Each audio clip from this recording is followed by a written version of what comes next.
Bueno, ay, pues ya nos encontramos en la recta final del seminario y tenemos una muy exquisita, rica, eh, pues y además súper admirable visita, que es un muy querido amigo, ¿no? Al doctor, por fin, Lenin Adolfo Zamorano Martínez, de quien me voy a dar un pequeño espacio para presentarle su reseña curricular, ¿no? Él es licenciado en psicología con mención honorífica por la UNAM, es especialista en crítica a los derechos humanos, estudios de género, sexualidad y disidencias sexogenéricas, estudios culturales de la violencia y discriminación, sociología de las emociones y estudios críticos de la discapacidad. Es doctor en psicología ambiental con mención honorífica por la UNAM. Es líder de inclusión, consejero emocional y profesor de cátedra en el Tecnológico de Monterrey, en Ciudad de México.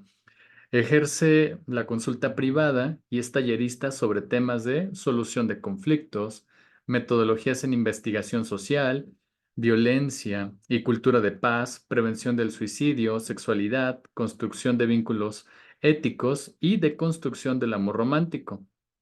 Tiene la distinción al mejor asistente de investigación regional de la Red Internacional para la Resiliencia de Juventudes Queer. Es ganador del 10º concurso de tesis sobre discriminación en la categoría doctoral por el COPRED, galardonado, como mejor plática de divulgación científica 2023 por la Asociación Civil DIVU. Es miembro de la Red Multidisciplinaria para la Investigación sobre Discriminación y ha tenido investigaciones publicadas en revistas científicas de alto impacto a nivel nacional e internacional. Pues, Lenin, un gustazo tenerte acá y ya puedes compartir tu presentación y por favor vayan haciendo notas metodológicas, preguntas teóricas relacionadas precisamente a todos estos procesos que nos va a compartir Lenin. Pues listo. Hola, buenos días a todas, todos, todes. Pues muchas gracias, Faust, por la invitación. Y como decía, bueno, voy a ocupar la misma presentación que utilicé en mi examen doctoral. Eh, Trato de sintetizar un trabajo de 4 años, entonces voy a ir explicando punto por punto. Sin embargo, si ustedes tienen alguna duda en el momento, también lo pueden ir haciendo, ¿no? Que yo vaya omitiendo, porque a veces uno se familiariza tanto con su tema que ya termina como obviando muchas cosas. Bien, este trabajo doctoral me gustaría explicar el contexto de dónde surgió, porque como sabemos hay que situar las investigaciones. En este caso, tal cual yo hice el doctorado directo, entonces venía de la licenciatura, donde yo hice una tesis sobre construcción de masculinidades en hombres gays. Algo que salió muy importante en aquel entonces fue que una de las categorías tiene que ver mucho con cuerpo y para la socialización, el deseo, el intercambio de interacción erótica afectiva en hombres gays, que en los hombres gays que entrevisté en ese momento, resaltaba mucho la importancia del cuerpo, ¿no? Como un cuerpo fragmentado, es decir, importaba la delgadez, el color de piel, que no tuviera un estatus de VIH, entre otras cosas, ¿no? Que se iban tornando como incluso discriminatorias. Sin embargo, la pregunta que me surgió es, bueno, pensando en interseccionalidad, pensando en estas intersecciones, ¿qué pasaría si hay una persona con discapacidad que se nombra como gay? Y me puse a investigar y había muy pocas investigaciones. De hecho, en México, pues muy contadas las investigaciones que hablaban sobre este tema. Donde había más era en España, Inglaterra, Estados Unidos, ¿no? Y bien, de ahí me empezó a surgir este interés por investigar sobre varones gay con discapacidad y bueno, la tesis se nombra como violencias biopolíticas en las vivencias de varones gay con discapacidad. Voy a pasar a la siguiente. Ay,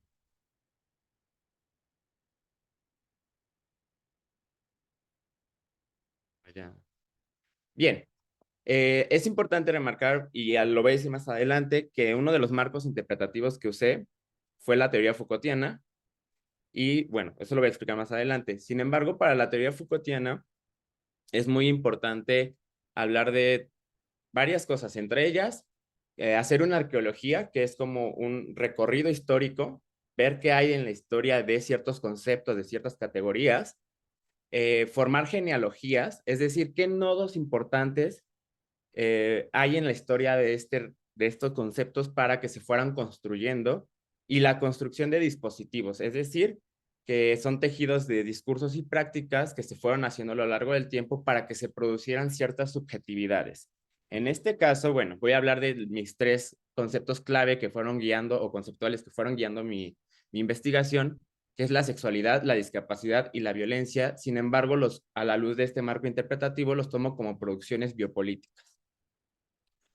En este caso, el primero fue la heterosexualidad como un dispositivo. Si bien es cierto que Foucault ya había tejido la sexualidad como todo un dispositivo grandote a lo largo de la historia, eh, me pareció importante enfatizar que es la heterosexualidad, perdón, en sí, tal cual como un dispositivo que va produciendo prácticas y a sus respectivos sujetos, ¿no? En este caso, coloca a la práctica heterosexual en el centro y al margen lo que se saldría de esta práctica heterosexual. Por ello, los nodos importantes para el dispositivo de la heterosexualidad son la persecución y vigilancia médico-legal. ¿Por qué? Porque tenía como un fin castigar y patologizar a todo aquello que se saliera de este centro, ¿no? Al nombrarse la heterosexualidad, es importante decir que la homosexualidad se nombró primero, o sea, nos nombraron primero a la periferia y luego colocaron el centro, que fue la heterosexualidad. Bien, decía, castigar y patologizar estas experiencias, prácticas, subjetividades que se nombraban como homosexuales o no, en aquellos entonces nada más la práctica homoerótica, lesboerótica, entre otras, para poderlas colocar al margen. Y lo importante de esto es que eran colocadas como objetos de estudios, objetos del derecho y no sujetos, ¿no? Entonces, fue desde ahí que se empiezan a trazar las relaciones de poder. Para después, otro hito muy importante, otro nodo muy importante de aquí es el contexto de la Segunda Guerra Mundial, que surge en nuestro famoso DCM. Fue en el contexto bélico y con cuestiones o con objetivos, perdón, más bien, con objetivos de patologizar, y además de patologizar, de, ¿cómo le podremos poner? De jerarquizar las vidas desde ahí para poder construir este manual estadístico de los trastornos mentales, ¿no?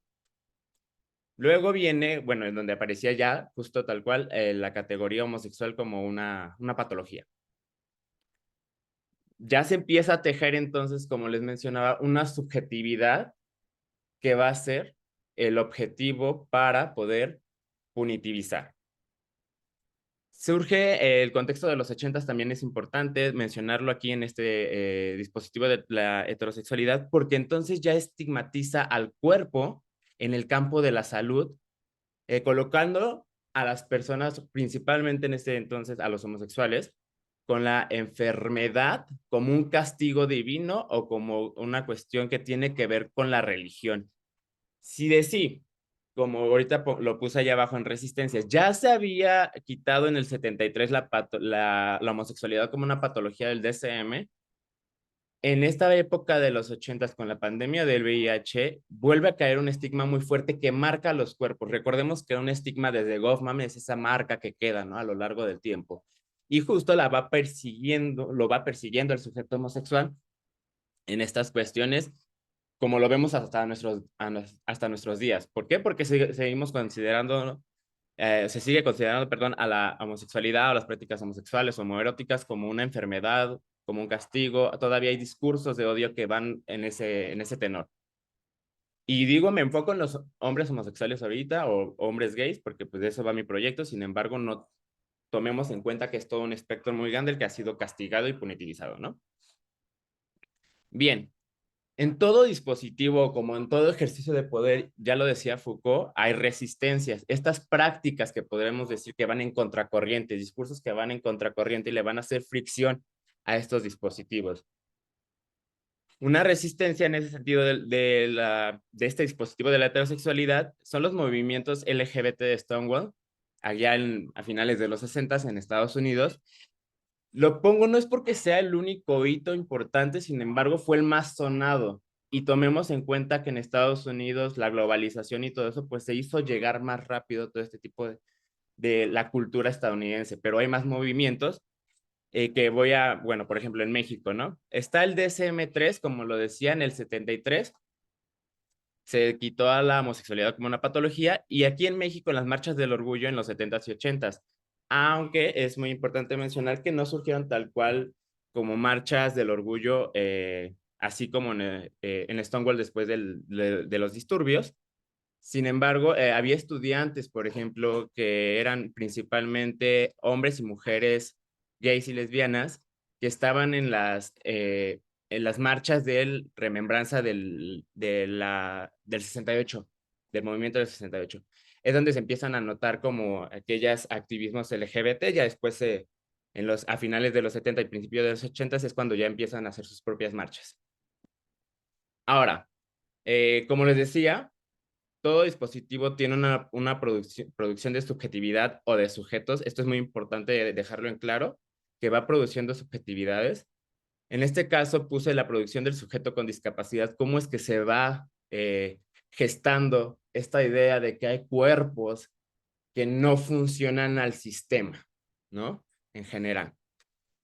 La primera conceptualización que se deja ver son de castigos divinos, sin embargo, no los puse aquí porque, bueno, todavía no había una concepción tal cual de la discapacidad. Pero de los más importantes para tejer la discapacidad fue la normalidad, pensar que hay cuerpos anormales y normales. Sin embargo, estos cuerpos anormales son el objeto de estudio nuevamente, el objeto a perseguir, a reparar, ¿no? Y esto es muy importante porque de ahí viene esta idea de rehabilitación, de reparar, ¿no? Eh, Está Langdon Down, que es un científico que hace toda una taxonomía del sujeto mongólico, pero justo desde esta jerarquización nuevamente, ¿no? Y desde cómo lo está nombrando como sujeto mongólico. Viene también la revolución industrial, donde ya está más, ¿cómo lo podemos decir? Conceptualizada la cuestión del capitalismo, de que hay cuerpos que van a producir y van a servir y hay otros que no le van a servir al sistema capitalista, por lo cual no hay que contratarlos, no hay que darles una vivienda digna, no hay que darles derechos, etc., ¿no? Se viene toda una cuestión de que estas personas con discapacidad pertenecen al ámbito de lo privado y no de lo público, ¿no? Entonces, es importante porque produce la subjetividad de las personas con discapacidad que entonces no pueden ser autónomas y no pueden tener una vida digna. Viene la curva de distribución normal, los test de inteligencia. Aquí me gustaría hacer un énfasis importante para quienes están estudiando psicología o están haciendo un posgrado en psicología. Recordar que al igual que todas las ciencias y que todo lo demás, ha sido como utilizado también con fines políticos. En este caso, la psicología también fue utilizada con fines políticos y estos test de inteligencia eran para depurar la raza. Perdón, es que se me seca mucho la garganta, pero ahí voy. Bien, en esta producción de las subjetividades del sujeto con discapacidad, si tienen dudas me pueden decir o las pueden poner en el chat, ¿eh? Con gusto voy. Surgen otras resistencias que son el movimiento de vida independiente, que acuña esta frase de nada sobre nosotros sin nosotros, es decir, que es importante tomar en cuenta a las personas con discapacidad para elaborar políticas públicas, para poder hablar de ellos y de ellas, ¿no?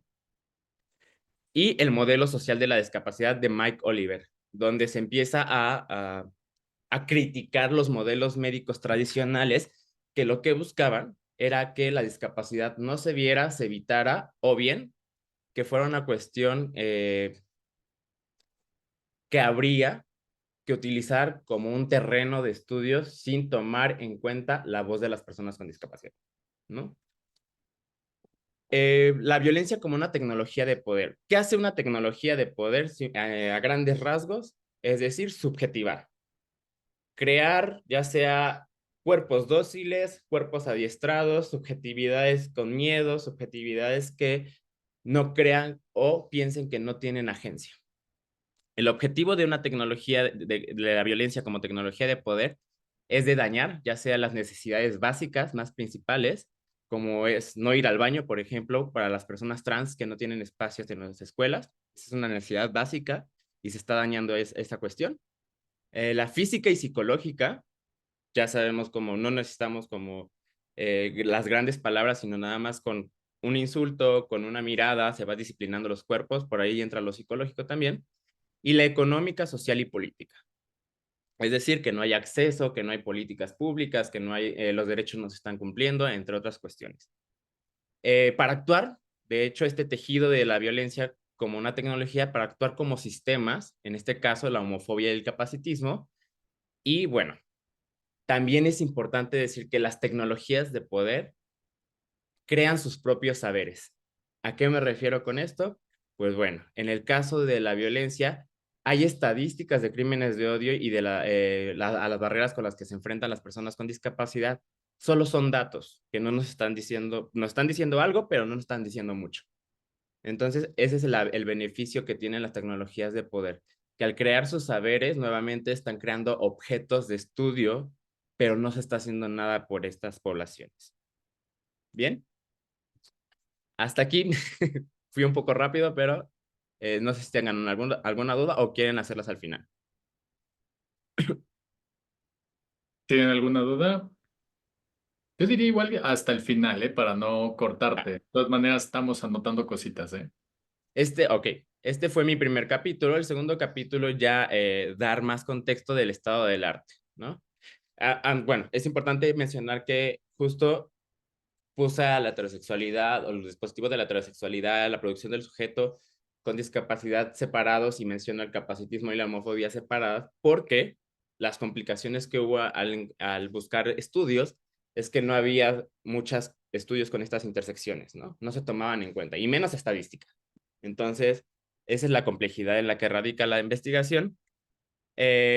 Mis conceptos clave, bueno, la discapacidad. Hay muchos estudios de corte médico, la mayoría son como para averiguar las causas de ciertas discapacidades, de ciertas condiciones médicas.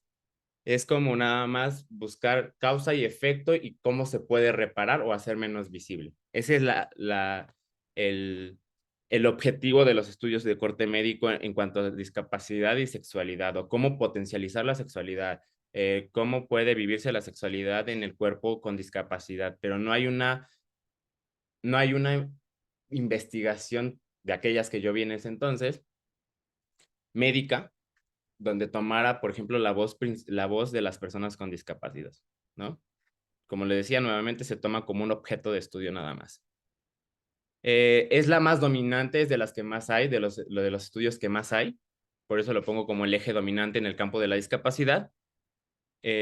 Cuando hago el cruce con discapacidad y biopolítica, hay muy pocos todavía, donde predominan esta producción empírica, la mayoría sobre violencia sexual contra mujeres con discapacidad y niños y niñas con discapacidad. Claro que tienen un porqué, sin embargo, pues hay otras poblaciones que se van dejando de lado, ¿no? Recordemos que, bueno, los discursos excluyen e incluyen, entonces se van dejando como de lado otras cuestiones y hay poca producción de conocimiento, por ejemplo, de hombres gays, ¿no? O de mujeres lesbianas o de personas LGBT en general con discapacidad. Y lo que sí había más, por ejemplo, aquí en México, es que son más discusiones teóricas sobre los derechos sexuales y reproductivos. Mm, Poca investigación empírica y poca investigación que recuperara las voces de las personas con discapacidad. En cuanto al tejido de discapacidad y violencia, sí encontré de personas LGBT con discapacidad, principalmente jóvenes, en donde se hablaba de la negociación identitaria, es decir, muchas personas LGBT con discapacidad tenían que ocultar su identidad en el hogar nuevamente o no decir que eran gays o lesbianas para poder recibir un apoyo económico, estar en la casa o que les pudieran apoyar. La salida del armario, que es muy importante para ellas y ellos, ya sea de su identidad sexogenérica o bien de su discapacidad. Recordemos que no todas las discapacidades son visibles y nombrar algunas también es como salir del closet, lo decían ellos y ellos. La cuestión del passing, nuevamente con estas discapacidades que no son visibles, cómo hacer menos visible una discapacidad o su identidad sexogenérica. Y bueno, predominaban los discursos adultocéntricos dentro de las vivencias de las personas LGBT con discapacidad, ¿no? De obviamente tenían que hablar, no, cómo vas a ser una persona LGBT, esto no puede pasar, eh, estás confundido, como de estos discursos más típicos, o bien lo que te debe de preocupar primero es recuperarte, ¿no? Entonces, nuevamente está como este tipo de producción científica. Los estudios que revisé fueron del 97 al 2021. Bueno, ahí lo voy a actualizar, era 2022. Y bueno, los países que predominaban era Reino Unido, España, Chile, Colombia, Estados Unidos y pocos en México. En cuanto al apartado metodológico, que fue mi capítulo 3, 4 por ahí, como posicionamiento paradigmático, ocupé dos vertientes muy grandes. El postestructuralismo, que me enfoqué mucho en los discursos y prácticas de las experiencias que vivieron estos hombres con discapacidad, y los nuevos materialismos feministas. Dentro del postestructuralismo, los marcos interpretativos que están son la teoría biopolítica de Foucault y la psicología social crítica. Principalmente ocupé la perspectiva de Ian Parker porque hace match con la teoría biopolítica, los discursos, esta producción de subjetividades, crítica a la psicología como también una tecnología de poder. Y bueno, dentro de los nuevos materialismos ocupé el giro afectivo feminista como un complemento al postestructuralismo, porque muchas veces al enfocarnos en los discursos y las prácticas perdemos el lugar que tiene la materialidad y los afectos. Entonces, para mí fue muy importante recuperarlo desde esta perspectiva. El objetivo general de mi investigación fue comprender cómo significan y resignifican las experiencias de vivirse hombres gay con discapacidad, así como las formas en cómo operan las violencias en sus vidas y las resistencias que generan ante esas violencias. Tipo y diseño de estudio fue de corte cualitativo, el método fue biográfico narrativo y su aproximación y fue desde la interseccionalidad, ¿no? No olvidar este eje de la interseccionalidad que no solamente se tejió en el análisis, perdón, sino a lo largo de toda la investigación, desde la construcción de los marcos de los capítulos teóricos hasta la producción de las conclusiones. Técnica de recolección de la información fueron entrevistas semiestructuradas y en cuanto al análisis fue narrativo temático, es decir, en el análisis vamos leyendo y vamos rescatando algunos temas de importancia, estructural, es decir, cómo iban produciendo sus narrativas, e interpretativo, ya íbamos tejiendo a la luz de los marcos interpretativos el análisis. Hacia el interior de cada trayectoria y lo que transversaliza, es decir, horizontal y vertical. Cada historia, cada caso, lo iba analizando, cada narrativa, y luego vi qué tenían en común cada una. Todas, perdón, todas. El programa fue Max QDA y bueno, a la antigüita, porque la verdad yo casi con la tecnología no me llevo. Entonces hacía mis tablas de Excel, ocupaba mi Word y hacía mis notas. La verdad yo sí me quedé en la vieja escuela. Bien, preguntas de investigación. Fueron tres principales y para mí junto con la guía de mis tutoras, fue muy importante mencionar, y yo siempre lo recuerdo cada vez que doy talleres, es importante mencionar, rescatar o enfatizar cómo se van respondiendo las preguntas, con qué objetivos y con qué ejes de las entrevistas. Eso hay que tenerlo muy presente porque quisiéramos investigar muchas cosas, sí, y en el análisis salen muchas cosas, sí, pero de repente nos perdemos. Entonces, esto nos va a ayudar a volver a focalizarnos un poco y a delimitar la investigación. Es muy importante también delimitar la investigación siempre, ¿no? La primera es cómo significan y resignifican las experiencias de vivirse hombres con discapacidad, que fue conocer narrativas. El objetivo ahí específico que le dio solución a esa pregunta fue conocer las narrativas que han significado sus experiencias de hombres gay con discapacidad. El eje fue identitario, ¿no? Para conocer cómo se presentaba cada participante. Y en segundo plano, detonar unas narrativas con la pregunta de la experiencia. Algo curioso, algo que nos llamó mucho la atención a la hora de estar en trabajo de campo y más a mí, fue que me bastó con una pregunta para que me dieran una narrativa muy grande, ¿no? Y eso me recordó muchas cosas, entre ellas la necesidad de contar nuestras historias, como es lo narrativo, pero también que a veces no es tan necesario hacer un guión y seguirlo pues, tal cual, ¿no? Como pregunta, respuesta, porque a veces dejamos de escuchar a las personas. Con esa pregunta de cómo ha sido tu experiencia de vivirte como hombre gay con discapacidad, salieron la mayoría de mis ejes, ¿no? Y comenzaban desde la narrativa de la violencia. Entonces eso también fue muy importante escucharlo.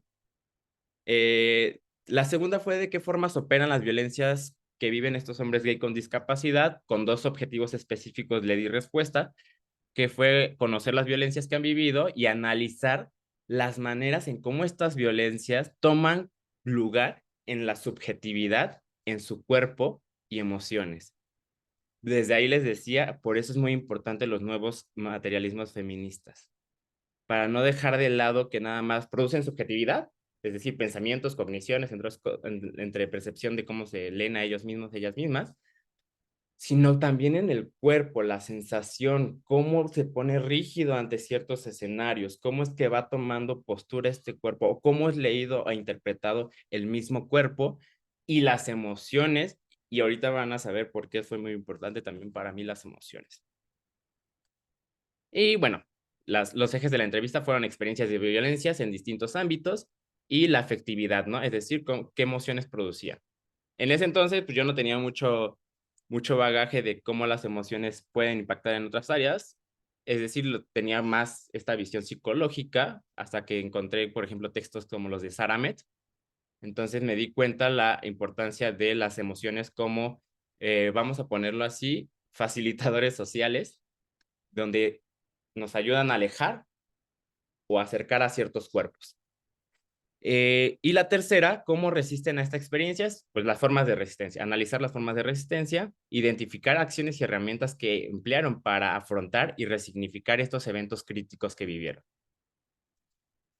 Ahora sí, en cuanto a los participantes, fueron 7 personitas. Entonces, ¿por qué?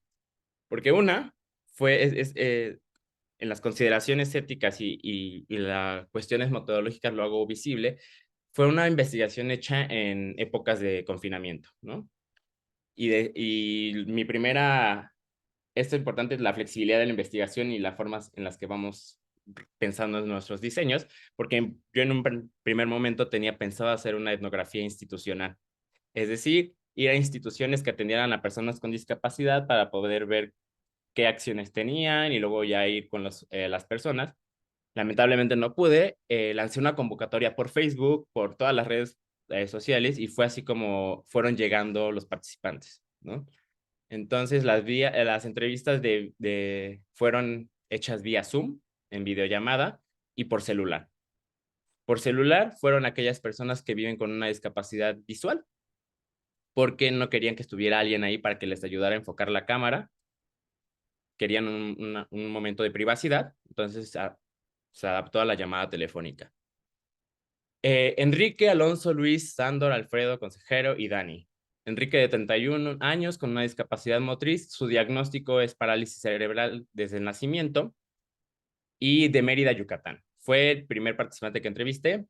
Alonso, de 36 años con una discapacidad motriz, el diagnóstico es paraparesia espástica hereditaria de Puebla. ¿Qué es la paraparesia espástica hereditaria? También me tuve que volver experto en conocer cada tipo de condición médica.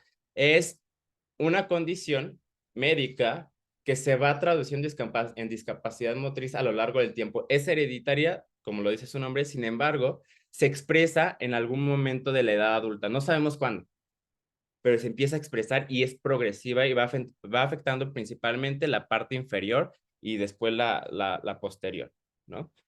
No siempre es total, es como parcial, pero puede ir agravando con el tiempo, le dicen, ¿no? Luis, 20 años, con ceguera congénita, es decir, al nacimiento, de Zacatecas. Sándor, de 57 años, visual, con retinosis pigmentaria, de la Ciudad de México. Bien, retinosis pigmentaria es una condición en los ojos que es progresiva y también se expresa a cierta edad. Es progresiva y crónica y va afectando desde el centro hasta la periferia de la vista, afecta a un 90% de la visión, ¿no? Entonces, por eso se traduce en una discapacidad visual. E incluso las complicaciones que pueden tener es que lleguen a desarrollar cataratas, lo que llega a complicar todavía más la condición visual, ¿no? Alfredo, de 30 años, discapacidad motriz, síndrome de Bronce-Quark, que es una lesión, por así decirlo, que se parte tal cual un poco la médula espinal, alguno de los, ay, se me olvidó, ¿cómo se le llaman? Bueno, lesión en la médula espinal, y bueno, esta fue en la zona de inferior, ¿no? En las piernas, le afectó las piernas. Esto fue desarrollado por una caída de un sexto piso. En San Martín, Michoacán, consejero con una discapacidad auditiva que también fue provocada por un accidente en Querétaro. Y Dani, 21 años, motriz, lesión medular incompleta, de la Ciudad de México. Como ve, hay una gran variedad de diagnósticos, aunque las discapacidades podrían ser las mismas, por así decirlo. Lo importante, ¿por qué hago este énfasis? Porque cada uno de estos diagnósticos produce una subjetividad diferenciada, aunque la categoría sea, por ejemplo, discapacidad motriz, discapacidad visual, dándonos a entender que hay toda una heterogeneidad de las experiencias, ¿no? Edades, en las regiones, todo hubo estas cuestiones que van tejiendo, justo, les decía, la interseccionalidad de los participantes, de la investigación y de la producción del conocimiento. En los resultados, dos categorías muy grandes pude formar. La primera fue gracias al análisis de cada historia, que decidí nombrar como Nada sobre nosotros y nosotros, procesos narrativos de los participantes, en donde resalto la presentación de cada participante, es decir, cómo decidían nombrarse, qué me decidían compartir a modo de presentación de introducción de la entrevista. Es muy importante recuperarlo de cómo se narra cada uno. Recordemos que cómo nos narramos, cómo decidimos contarnos, no es meramente subjetivo, sino viene de toda una historia y procesos sociales. Entonces, por eso fue muy importante rescatar lo estructural, de cómo van estructurando sus narrativas. Y la segunda fue gráficos de procesos narrativos. Ahorita voy a ahondar en cada uno de ellos. Para las categorías transversales de cada historia pude ver que era compatible y pude formar la categoría transversal y me surgieron tres subcategorías grandotas, que es la violencias biopolíticas, efectos materiales y subjetivos de las violencias y producción de agencia. Ahorita las menciono rápidamente. En violencias biopolíticas, nada más voy a quitar el cuadrito, ahí está. En violencias biopolíticas, las principales subcategorías que nutrieron fueron las tácticas de coacción y coerción en instituciones médicas, estrategias de exclusión en las escuelas, prácticas que precarizan el desarrollo de la formación profesional y laboral, y prácticas y discursos que reifican y condicionan a los sujetos en experiencias socioafectivas y sexuales. En efectos materiales y subjetivos de la violencia, estuvo el autogobierno y subjetividades empresarias de sí. Ahorita voy a explicar un poco más estos conceptos, que son Foucaultianos. Y bueno, el cuerpo y contingencias emocionales. Y ya la producción de agencia, los actos de resistencia individual y redes de apoyo, epistemes situadas en entorno a la discapacidad y sexualidad y resignificación de los instrumentos de apoyo como extensión del cuerpo. Ahora sí, esta fue la forma, nada más para ejemplificarles, esta fue la forma en la que yo recuperé cómo se narraba cada participante, cómo se presentaba, ¿no? Es una forma de caracterización de los participantes. ¿Por qué? ¿Por qué digo esto? Porque la investigación tradicional se tiende a hacer nada más como estos datos sociodemográficos que no nos dicen nada y que nada más estamos justo haciendo una taxonomía de los participantes cuando no es así, ¿no? Lo importante es recuperar cómo van estructurando o van contando sus historias los participantes. Y había, por ejemplo, podemos ver justo que fue otra cosa que influyó mucho en el análisis. Habían narrativas nutridas y otras no tan nutridas. Y eso tiene que ver con toda una trayectoria de vida. ¿Por qué es lo que habían pasado? ¿Qué es lo que había permitido que se llegaran a expresar de esa forma y no de otra? Entonces, esto es muy importante por eso retomarlo. Ahora sí, los gráficos de procesos narrativos fue todo una talachota, bueno, toda la tesis, ¿no? Pero esta fue la que más me costó más trabajo. Decidí hacer simbologías porque hice gráficos, si no me iba a quedar todo un chorizote en la tesis y no quería que se pareciera a las tesis de antropología. Entonces, la verdad, fue toda una chambota ahí. Los símbolos, pues, son estos, ¿no? Ay, aquí está. Estas líneas eran de orden cronológico en términos de trayectoria de vida de cada participante. Para un análisis biográfico es muy importante hacer, si bien es cierto, sabemos que no son de forma lineales las trayectorias de vida, esto nada más es para darnos una estructura y un orden como investigadores, investigadoras y de los participantes, ¿no? Es decir, marcar en la infancia cuál fue un nodo muy importante, en la niñez cuál fue el más importante, en la pubertad cuál fue el más importante y así nos vamos, en orden cronológico, para nosotras y nosotros. Sin embargo, recordemos que los participantes van a ir contando en retrospectiva y en prospectiva, ¿no? O sea, van a ir de ahí atrás para adelante y adelante para atrás. No va a haber un orden para ellos y ellas. Por eso decidí poner como el proceso narrativo, que va en diferentes colores. Los cuadros son los giros narrativos afectivos, donde partí de la propuesta de la ruptura biográfica. ¿Qué es la propuesta de la ruptura biográfica? Es decir, mucho se ocupó en la sociología médica o en el ámbito médico que había eventos que venían a romper la historia de vida de los participantes y a, vamos a ponerlo como un trauma, un accidente, que eran eventos traumatizantes y que entonces se rompía la historia del participante y pues tenía que elaborar a partir de ahí. Sin embargo, a mí me parecía nuevamente muy patologizante. Y yo nombrarlo como giro narrativo afectivo es más complejo que una ruptura biográfica.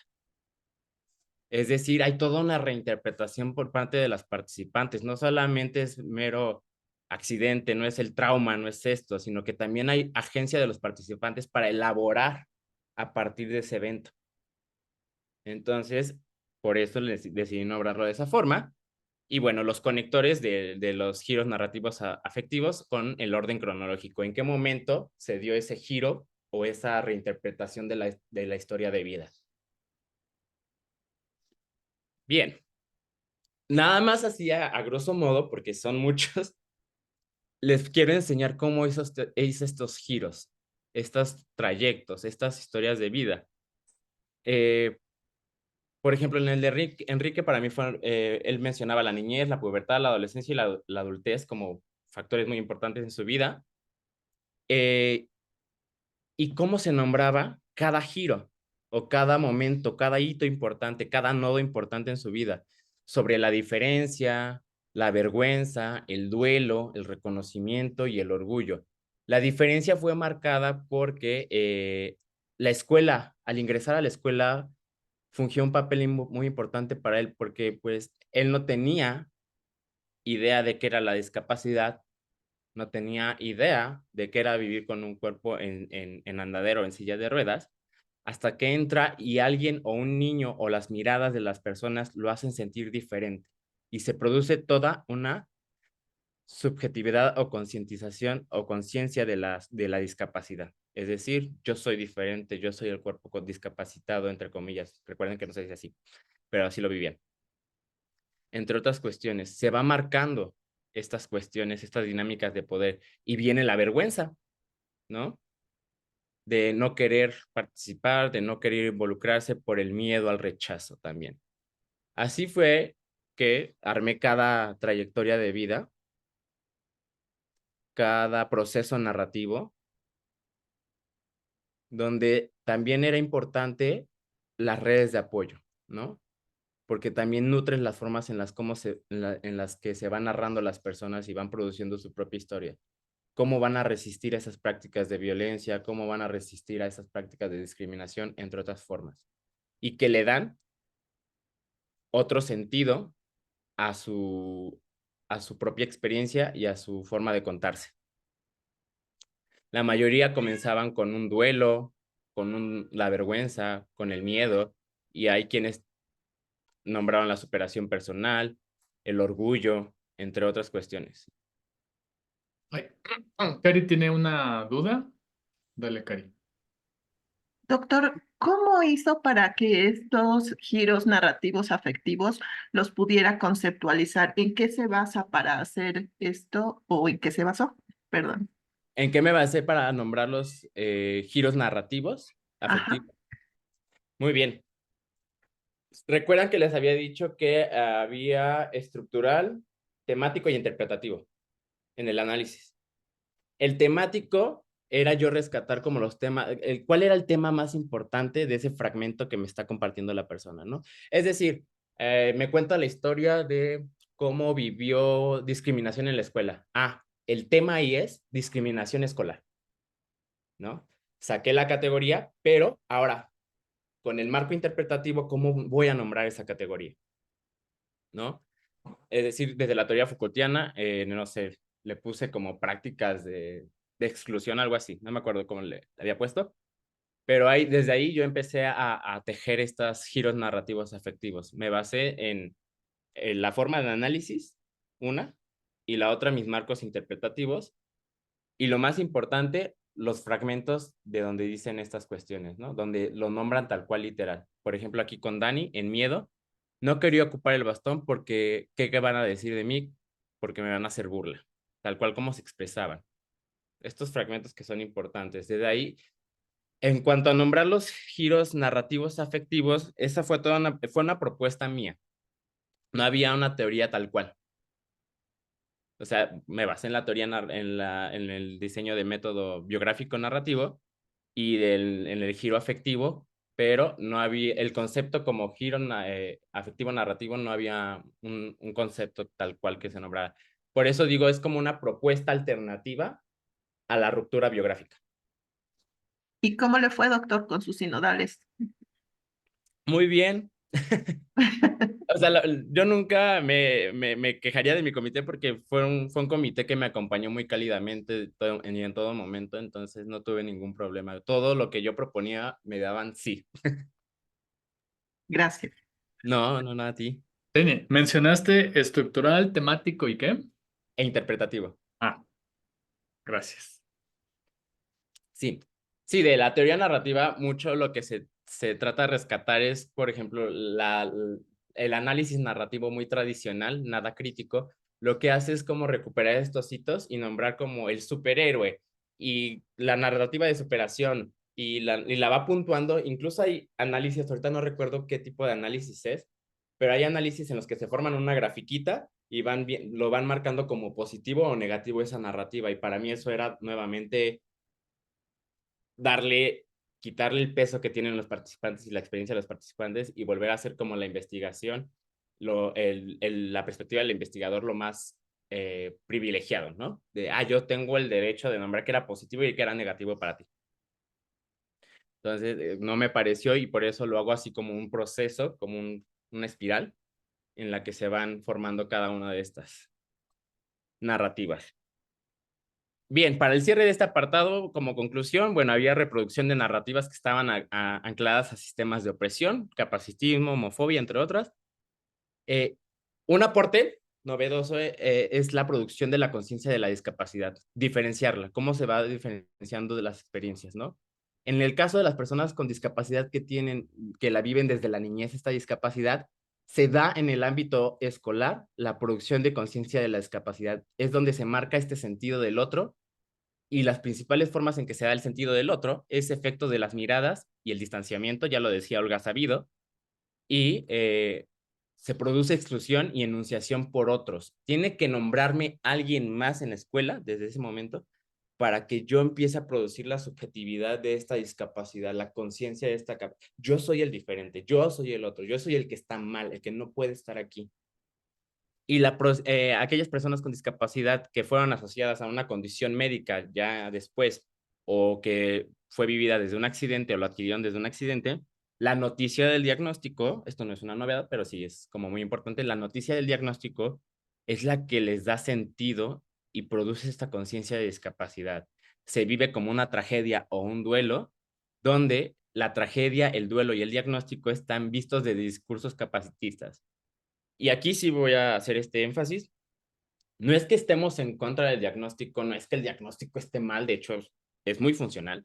Sin embargo, la forma en la que se expresan los diagnósticos es la que nos llama la atención.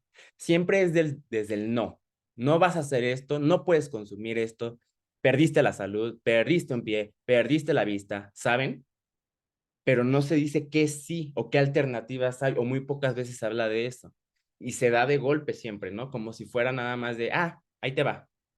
No se da con una sensibilidad los diagnósticos la mayoría de las veces. Muy pocas veces se utiliza esto.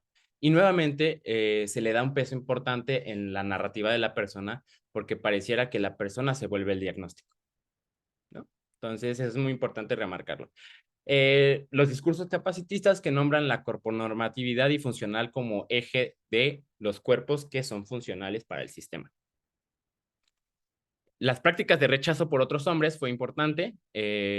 Los sujetos con discapacidad se marcan como los no deseables o como que no son sujetos de deseo, ¿no? Entonces eso fue muy importante en esta categoría. Ya, para las otras, que están bien grandes.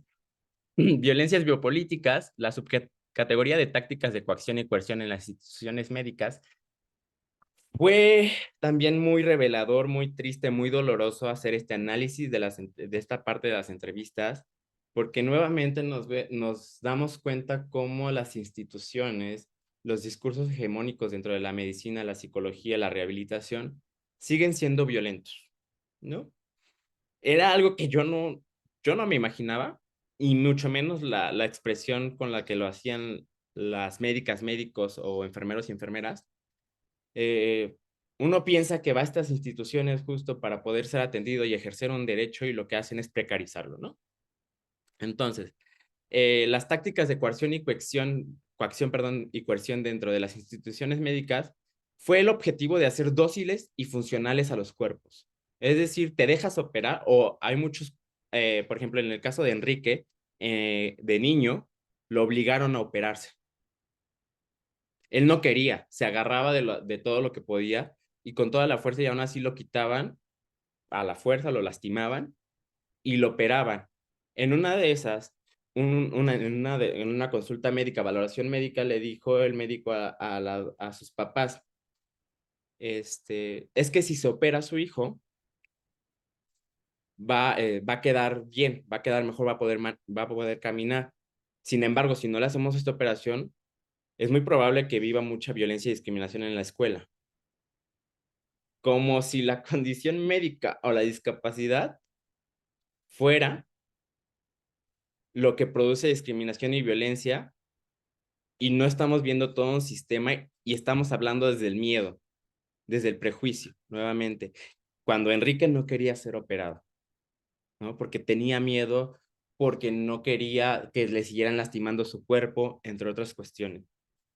Le prometieron que iba a quedar, vamos a poner entre comillas, bien, lo operan y en una mala práctica de pasar de una andadera pasa a una silla de ruedas. Entonces, eso trae la narrativa del duelo, del enojo con el cuerpo de sí mismo, entre otras cuestiones.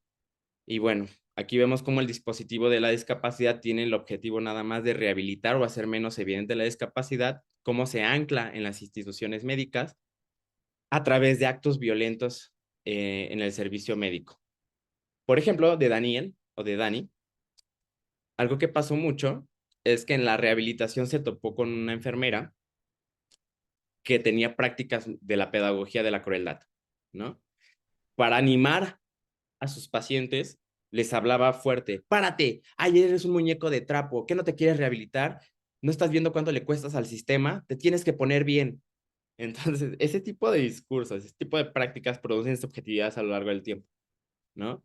En donde le hace entender que es un costo para el Estado y que la cuestión de rehabilitarse casi, que es superación personal, ¿no? En sí. Bien. Estrategias de exclusión en las escuelas. Los medios empleados para mantener o hacer funcionar un dispositivo las estrategias son eso, los medios que se van a emplear para poder hacer funcionar el dispositivo, y van a crear posiciones y relaciones. En la escuela, a ciertos sujetos los van a colocar siempre al margen. ¿Se acuerdan? Y de hecho hay investigaciones sobre esto, que quienes ocupaban más patio en el recreo, los hombres y no las mujeres. Y las mujeres estaban al margen. Pues tal cual así con las personas con discapacidad. Quienes están a los márgenes son las personas con discapacidad porque no son o no las dejan incluirse. Ya iba a decir no son incluidas, pero no. Me corrigieron una vez y entonces no. No las dejan incluirse, no las dejan participar por prácticas violentas.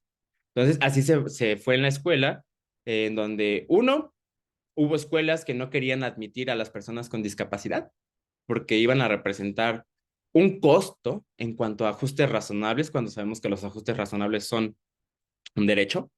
Hubo profesores que no quisieron adaptar o hacer estos ajustes razonables y tuvieron que cambiarse de escuela o incluso de carrera. Y hubo instituciones nuevamente médicas. Ahora no, esa es en la otra, en la profesional y laboral. Ya los spoileé. Pero bueno, ahorita les cuento de eso. En cuanto a prácticas que precarizan el desarrollo de formación profesional y laboral, había una política, no sé si sigue vigente, pero me contó uno de los participantes, Alfredo, que estaba estudiando medicina y quiso hacer su servicio social en el IMSS, y había una política tal cual que decía que no se aceptaban personas con discapacidad o mujeres embarazadas para realizar servicio social. ¿El por qué? ¿Quién sabe? Pero no lo dejaron. ¿Qué pasa aquí? Las prácticas que precarizan no solamente se quedan en políticas, sino justo en el hacer día a día, en la forma de cómo aplican pruebas. Por ejemplo, también para Alfredo, le aplicaron muchas pruebas para poder hacer su servicio social. Sin embargo, estas pruebas eran por tiempos, lo que nuevamente me da como cómo debería funcionar un cuerpo, y aquellos que no lo hacen dentro de cierto tiempo, los voy a excluir. Siguen siendo prácticas que van a precarizar los derechos de las personas con discapacidad, van a obstaculizar, negar o imposibilitar el ejercicio del derecho. Entonces fueron distintas formas en las que se expresaron estas, ahí en la tesis la pueden consultar más a detalle. Y por último, prácticas y discursos que reifican y condicionan a los sujetos en experiencias socioafectivas y sexuales. Los van a cosificar, a colocar como un objeto del deseo y no como un sujeto de deseo. Había prácticas muy patriarcales y coloniales en donde se tomaba en cuenta a las personas con discapacidad solamente como un campo de poder a dominar.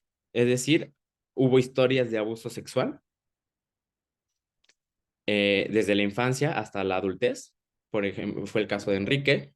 Hubo otras en donde el rechazo fue la principal práctica, de no es que yo no sé cómo relacionarme con una persona de discapacidad, es que yo no sé cómo tratarte, es que me va a costar trabajo relacionarme contigo, o tipo de preguntas tan incómodas donde tenían que dar una explicación de se te para, ¿cómo le haces para poder tener sexo? ¿No? Entonces, todo ese tipo de prácticas y discursos van a reificarlos, van a cosificar y condicionar a los sujetos con discapacidad para poder vivir estas experiencias. Ahora sí, efectos materiales y subjetivos de las violencias. Hay que recordar que todas estas prácticas y discursos toman lugar en el cuerpo y en nuestras formas de pensar, relacionarnos, leernos en el mundo. Entonces, una de estas categorías de los efectos materiales y subjetivos fue el autogobierno. Para Foucault, el autogobierno es tal cual uno controlarse, ¿no? A sí mismo, pero controlarse a sí mismo en función de los discursos hegemónicos. Casi, casi que no debemos molestar al sistema o serles funcionales de alguna forma. Esa es una forma de autogobierno y las subjetividades empresarias de sí viene de la teoría biopolítica también, en donde está este discurso neoliberal de, por ejemplo, del discurso fitness, ¿no? Voy a poner uno más asequible ahorita. El discurso fitness de que la salud depende de ti y no del Estado. Y si no te cuidas es tu culpa. Y si no haces ejercicio es tu culpa. Y si no comes bien es tu culpa. Pero no estamos viendo que, por ejemplo, una ensalada cuesta más que un taco o una quesadilla. O que poder acceder a cuestiones, no sé, un gimnasio o prácticas de deportes. No hay tiempo porque le dedicamos mucho tiempo al trabajo, entonces no se está viendo todo eso y se vuelve como responsabilidad de sí mismo. Entonces, para la violencia, se tomaba como la experiencia, tú viviste la violencia porque tú te dejaste o porque es lo que te tocó vivir y ahora te toca resignificarlo. Tienes que ir al psicólogo para poder superar esa etapa, ¿saben? Entonces, desde ahí se vive las subjetividades empresarias de sí en cuanto a la violencia, que son formas de gobierno sobre los placeres, el deseo, emociones y actos, y hacerse cargo de uno mismo, como les decía. Cuerpos y contingencias emocionales, aquí el poder y su vínculo con las emociones. Es decir, una, como organizador jerárquico, va a ver a través del odio, del asco, de la vergüenza, se van a colocar en una jerarquía social, quiénes están por arriba y quiénes están por abajo. Como productoras de subjetividades, se narran desde el dolor, desde la tristeza, desde la alegría, desde dónde están narrando y desencadenantes de actos de resistencia. Para mí este fue uno de los más importantes porque a través de esta experiencia de emociones reformulaban y resignificaban y podían echar a andar estas prácticas de agencia que les ayudaran a afrontar las situaciones adversas, aunque no fuera su responsabilidad. Bien, ahora sí, los actos de resistencia individual y redes de apoyo fueron importantes, aquellas posibilidades de acción a partir de condiciones y posiciones, y la respuesta o giro a las experiencias de violencia. Ojo, aquí por ejemplo, Dani, algo que hizo mucho es que a partir de vivir su discapacidad, decidió hacer campañas en su escuela. Fue uno de los pioneros en formar campañas de sensibilización en su escuela para poder informar a las personas que era una parálisis cerebral o que era una lesión medular incompleta, los tipos de condiciones médicas que podían afectar la motricidad, ¿no? Para Alfredo, si no mal recuerdo, sí, Alfredo que estudió medicina, decidió abrir grupos de Facebook o meterse en grupos de Facebook y asesorar médicamente a las personas con parálisis cerebral en cuanto al campo de la sexualidad, ¿no? Es la salud sexual en personas con discapacidad, porque es algo que tampoco se toma mucho en cuenta. Entonces, todo ese tipo de resistencias y redes de apoyos son muy importantes porque justo van creando posibilidades para crear vidas habitables, ¿no? Epistemes situadas en torno a la discapacidad y sexualidad, es decir, cómo tuvieron que reelaborar su sexualidad o cómo tuvieron que darle un giro al concepto de discapacidad desde sus propias estrategias, ya sean autopedagógicas o de lo que fueron conociendo a lo largo del tiempo a través de su cuerpo, ¿no? Cómo poder reapropiarse de la sexualidad que no sea un saber hegemónico, de que la erección es lo más importante, que la erección y no sé, esta cuestión de, ¿cómo le llaman? La precocidad, de que también es como una cuestión más médica, ¿no?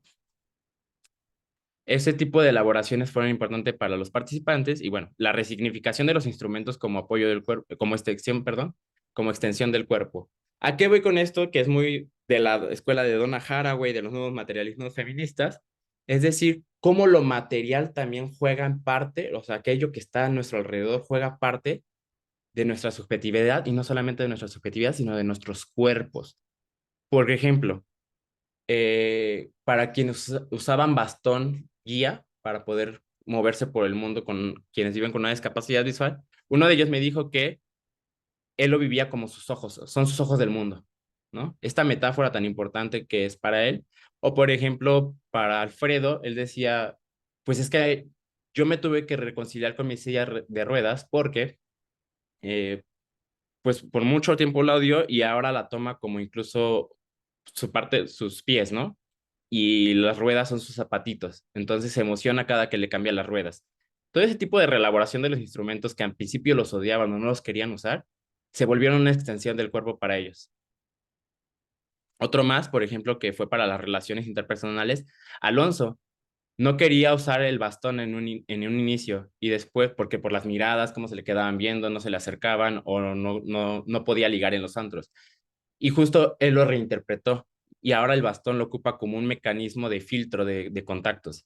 Es decir, ve cómo reaccionan las personas y si se acercan o más bien hacen miradas como de rechazo, no las toma en cuenta o decide él no relacionarse con ellas.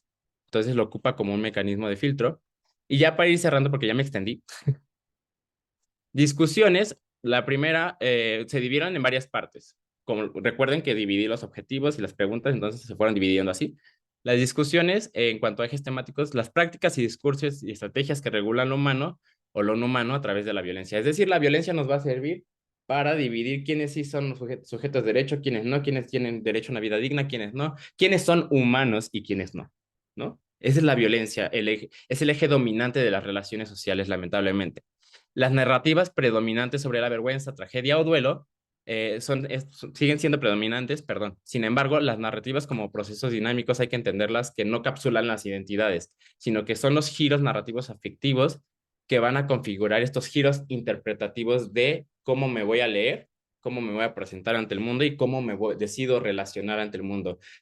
Nos recuerda la agencia, que es muy importante, y para mí es importante remarcárselas, que si bien es cierto que somos objetos de las estructuras de poder, también podemos crear posibilidades, no que no predomine la desesperanza. Las escuelas como uno de los principales espacios para enfatizar la diferencia desde una pauta jerárquica. Entonces, esto para discusiones de políticas públicas, para hablar de derechos, es muy importante también qué tenemos que hacer en las escuelas para cambiar el pensamiento y las relaciones. Se sigue ocupando el binomio diagnóstico-pérdida que abona el capacitismo, desde cómo se nombra, ¿no? La salud o la enfermedad. La enfermedad como pérdida de la salud es como, no me dices nada. Conceptualizar la violencia más allá de la tipología. Muchas investigaciones, y eso es importante, o sea, yo lo sigo nombrando, pero no es todo. Hacen tipologías de la violencia, ¿no? ¿Qué violencia verbal? ¿Qué violencia capacitista? ¿Qué violencia homofóbica? Ajá, pero ¿qué más? Entonces, analizar estas violencias de cómo se van a articular en ejercicios de poder asimétrico y también cómo van a jugar las emociones en este tipo de dinámicas. El odio, el asco, ya lo decía, la vergüenza, la tristeza, cómo se va a articular dentro de la violencia para poder jerarquizar nuevamente, y violencias biopolíticas en el campo de la salud, de lo escolar, y bueno, como lo vimos en lo siguiente. Es la forma en la que yo estoy abonando a la investigación, ¿no? No hablar solamente de violencia verbal, sino entonces qué, porque incluso en la categoría violencia verbal hay diferentes formas, no opera de la misma forma para la homofobia que para el capacitismo, que para el racismo, entre otras funciones.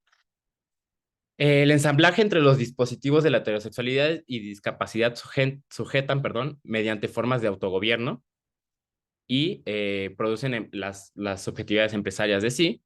Las contingencias emocionales es importante seguir rescatándolas para poder hablar de resistencias y posibilidades.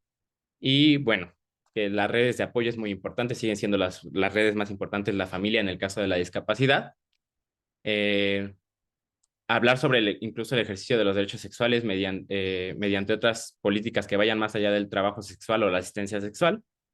Eh, este giro hermenéutico sobre el cuerpo, perdón, en términos de estética, funcionalidad y erotismo, hay que seguirlo criticando, hay que seguir abonando a estos temas que se puede vivir desde otros cuerpos, no solamente con discapacidad.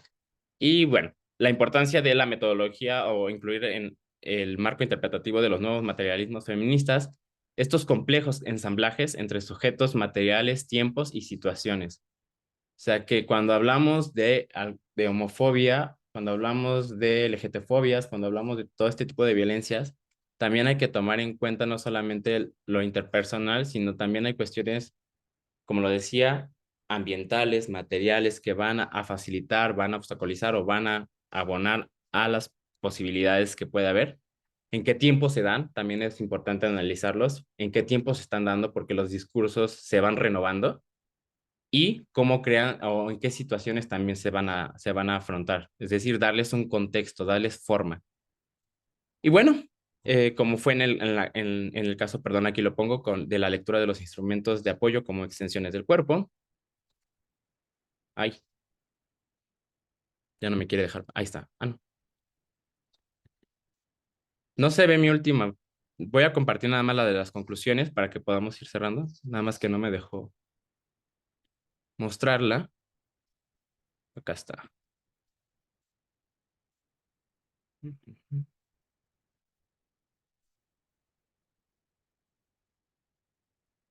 No sé si ya se puede ver. Sí, ¿verdad? Sí, ya se Súper. ve. Bien, en cuanto a conclusiones, bueno, en términos teóricos, metodológicos, políticos, es relevante por cinco hechos cruciales esta investigación. Uno fue investigar sobre las experiencias de personas LGBT con discapacidad, apunta hacia la importancia de construir políticas públicas y abonar al campo de los derechos humanos, hay vacíos legales todavía. ¿Por qué? Porque pues todavía hay instrumentos que se piensan de forma categorial. Está los principios de Yogyakarta, que no complejizan mucho, solamente se basan la mayoría de las veces en las identidades y expresiones exogenéricas sin abonar una perspectiva interseccional. Está la Convención de las Personas sobre los Derechos de las Personas con Discapacidad por otra parte, pero lo que debemos de hacer es articular todas estas identidades, aunque parezca muy complejo. El método biográfico narrativo como una vía para crear espacio de escucha y propiciar la toma de la palabra donde los participantes son el foco de atención. Tres, forma de violencia y su relación con algunas discapacidades también. Hay como, vamos a hablar en términos casi cuantitativos, pero sí hay una correlación de este tipo de qué discapacidades con ciertas formas de violencia, ¿no? Por ejemplo, donde la discapacidad fue adquirida o no visible en primera instancia, el abandono y la exclusión fueron formas de violencias que se presentaron y los anclajes emocionales principales fueron la vergüenza, ¿no? Desde la vergüenza. Qué pena que me vean contigo o qué pena que no sé qué, todo ese tipo de cuestiones, donde marca los cuerpos como indeseables y en cuanto a las discapacidades visibles se juega el rechazo, el maltrato físico y verbal como prácticas de vulneración, colocándolos como cuerpos abyectos, ¿no? Cuatro, es importante seguir estudiando las violencias y al mismo tiempo la dimensión emocional y producción de agencia. Y cinco, vías alternas. Esto produce vías alternas donde la psicología priorice la experiencia de las personas vulneradas y apunta hacia caminos de la justicia social y epistémicas. Ahora sí, muchas gracias por escuchar toda esta letanía.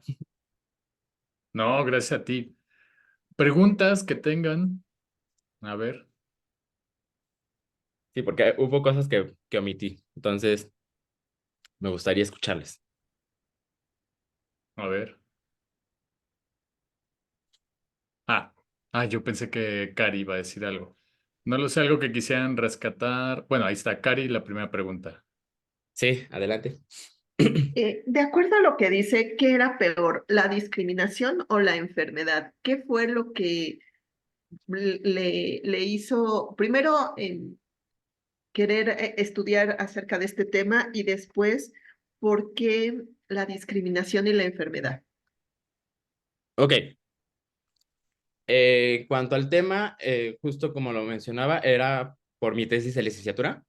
Me empecé a cuestionar desde ahí de que no había producción científica, política incluso, sobre las experiencias de hombres gay con discapacidad o personas LGBT con discapacidad.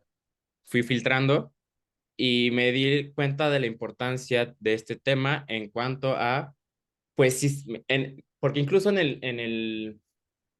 el instrumento legal sobre las personas con discapacidad, la Convención de los Derechos para las Personas con Discapacidad, que es del 2006, me aventé la discusión, porque son discusiones de años, y fui formando como qué se iba discutiendo, qué se iba agregando, qué se quitaba en cierto año y por qué se iba quitando, ¿saben? ¿Qué países estaban involucrados también? Fue importante hablar sobre todo eso, porque incluso quienes tienen más peso en la toma de decisiones de los derechos, ¿no? Que eran países europeos.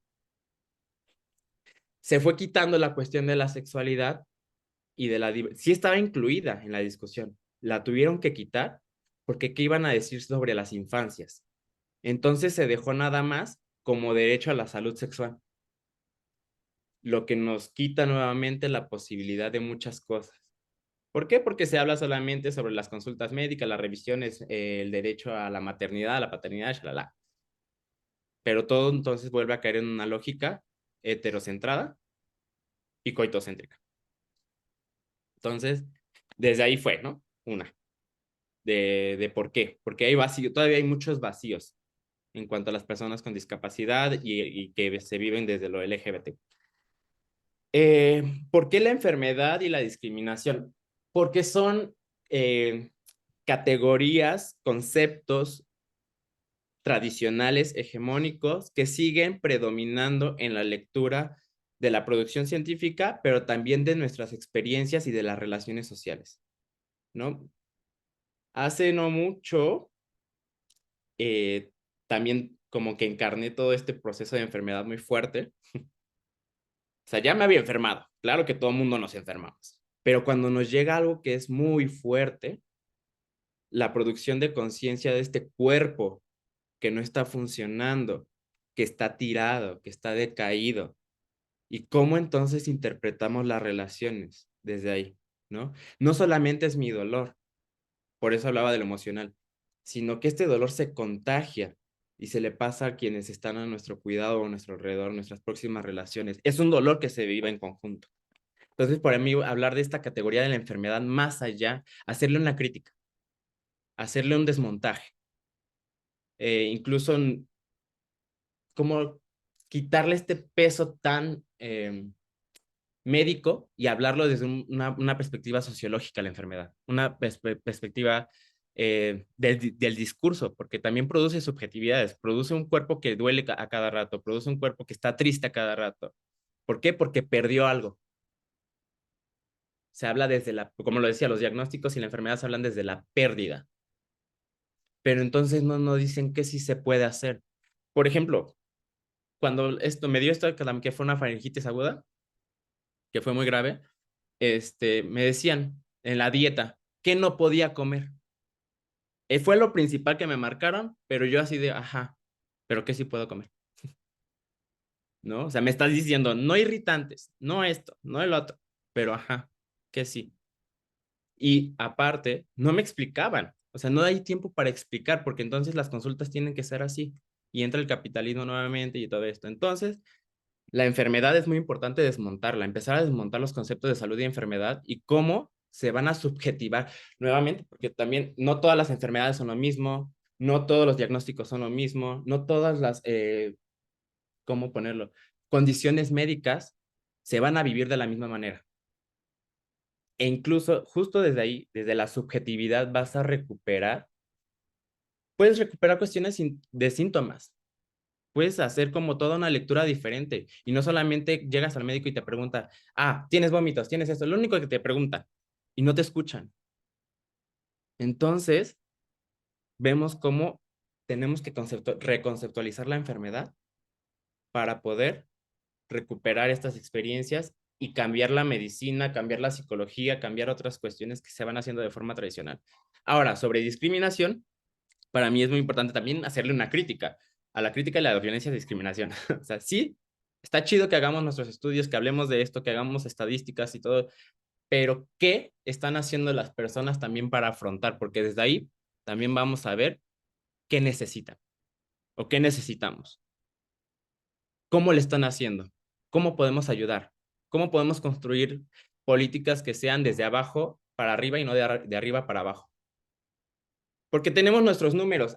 Sí, violencia escolar, violencia no sé qué. Vamos a crear una política que diga cero violencia en la escuela. Ay, no, pues gracias. Pero ¿qué discursos sostienen la violencia en la escuela?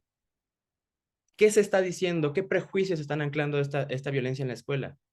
¿Cómo podemos tratar la violencia en la escuela que no sea nada más con vamos a darle una plática sobre bullying? Sí. No, pues no. No me estás abonando en nada. ¿Por qué? Porque sigues hablando desde tu expertise y no estás escuchando las necesidades de las personas. Desmontar los estudios de la discriminación y la violencia que no sean categoriales y que sean más experienciales, ¿no? ¿Qué se está haciendo? Pero todavía falta mucho camino por recorrer. Entonces, para mí fue importante este tema y tratar estos conceptos también al interior de la investigación. No sé si respondí tu pregunta. Sí, muchas gracias, doctor. Y por otro lado, el texto que nos recomendó Sara Mex, que creo algo de las emociones, me pareció súper interesante lo que decía.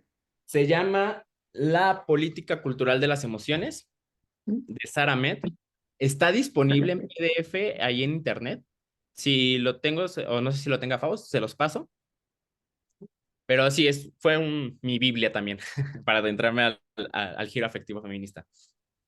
Y como Fíjese les decía, que ujú, Fíjate que en mi caso yo tengo un acercamiento al tema de los trasplantes y es también todo un ah, evento y una situación de cómo se maneja la discriminación, la manera de elegirlos, la manera de darlos y todo el marketing que hay acerca de eso, de verdad es como bien usted lo presentó, una situación de discriminación también.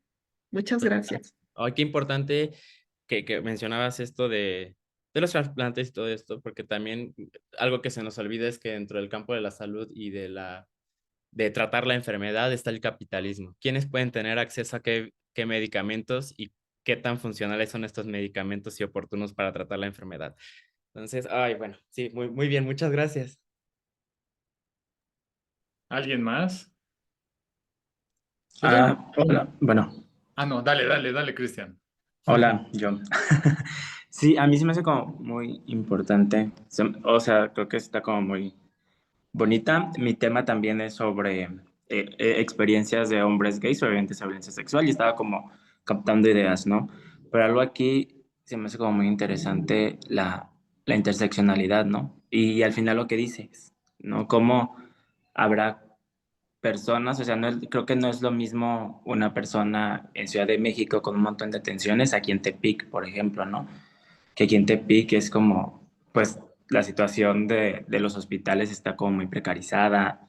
De hecho, hay un solo hospital para la atención de todo Nayarit, entonces sí es como bien compleja esa situación. Y sí, ¿no? O sea, cómo la interseccionalidad va a depender mucho también las vivencias y las resistencias, ¿no? Porque si el sistema no te ofrece cosas para que tú salgas, o sea, eso va a repercutir en todo, ¿no? Entonces sí se me hace como muy interesante esta interseccionalidad. No sé si la tomaste o más bien la ilustraste en tu trabajo como un análisis o simplemente como que se dio. Eso sí, no me quedó como claro. Sí, la interseccionalidad sí la tomé desde un principio, porque para hablar de giros afectivos feministas también es importante tomar esta herramienta de análisis. Lo que sí es que no la tomé como una mera herramienta de análisis, ¿no? La encarné en el campo de la investigación, a través de la escritura incluso, ¿no? De la escritura, de cómo iba escribiendo. Para mí fue importante saber qué palabras escoger, qué poner, cómo nombrar, porque lo que yo no quería hacer era nuevamente hacer una tipología, una categorización de las experiencias. Quería justo ilustrar las experiencias, las voces de los participantes, porque a veces tendemos a hacer nada más categorización de los individuos, ¿no? Es decir, ay, sí, ya tengo mi teoría y voy a sacar estos temas y shalala. Pero, como decía, estructurar todo esto, de cómo se van presentando cada uno, me va diciendo el lugar de dónde está abonando esta experiencia, esta vivencia. Ahora, también algo importante que no me dio tanto para discutirlo dentro de la tesis, pero sí dentro de un artículo que salió de la tesis, es sobre la interseccionalidad, cómo ha sido vista a lo largo del tiempo y cómo la voy a tomar en cuenta yo, ¿no? A lo largo del tiempo ha sido tomado como cruces de ejes, cuando ya dijeron que no es así, ¿no? Que no se trata de que van cruzando ejes, van cruzando categorías. Después dijeron, es que pareciera que estamos tomando la interseccionalidad como si fueran un gancho y la ropa que se va colocando y cuál es la que pesa más, ¿no? O sea, que género siempre va a ser la que pesa más, o no sé, el capitalismo, las cuestiones por clase es la que pesa más, ¿no? Y se hacía toda una discusión de cómo era que terminaba traduciendo como si fuera una competencia de opresión.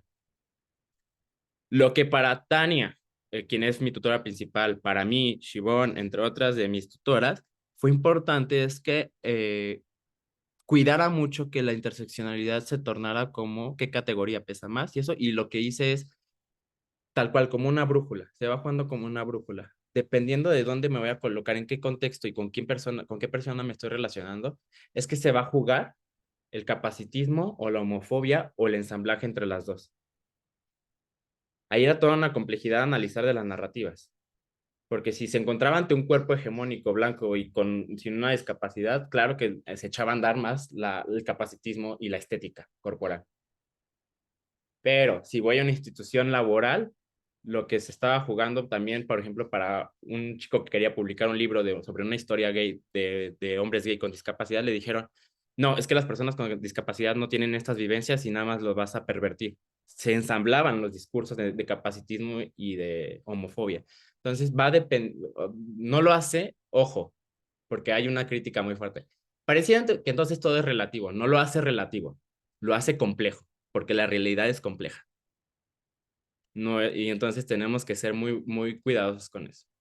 Entonces, de esa forma fue la que yo incorporé la interseccionalidad y yo como investigador, como persona que se vive como gay, que no tiene una discapacidad, que tiene cierto acceso a ciertos recursos, que me coloca en una cuestión de privilegio.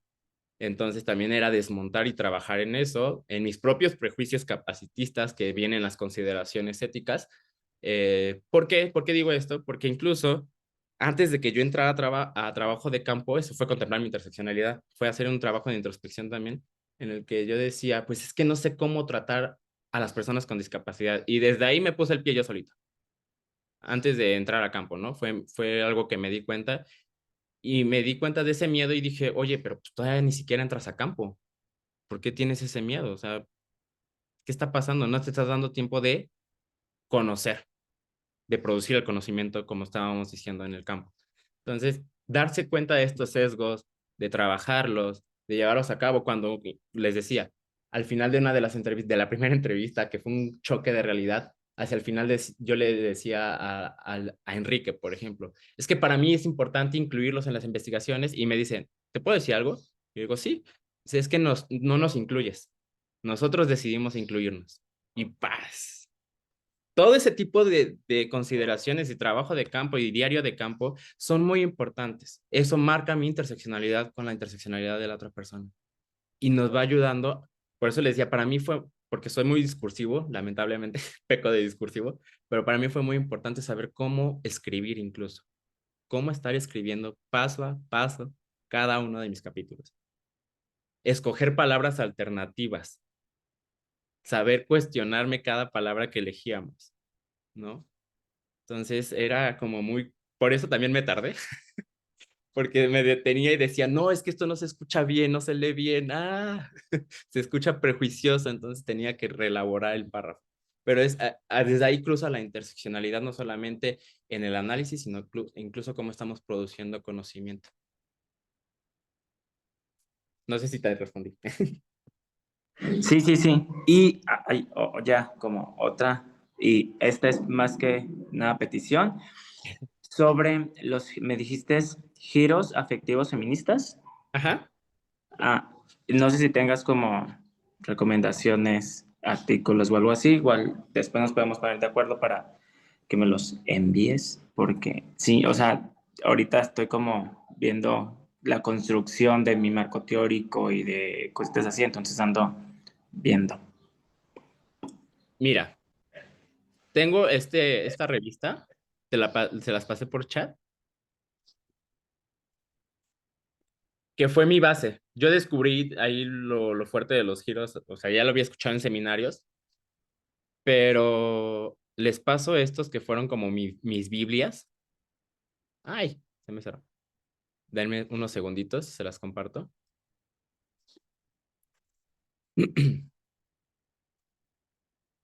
A ver, aquí está, giros afectivos.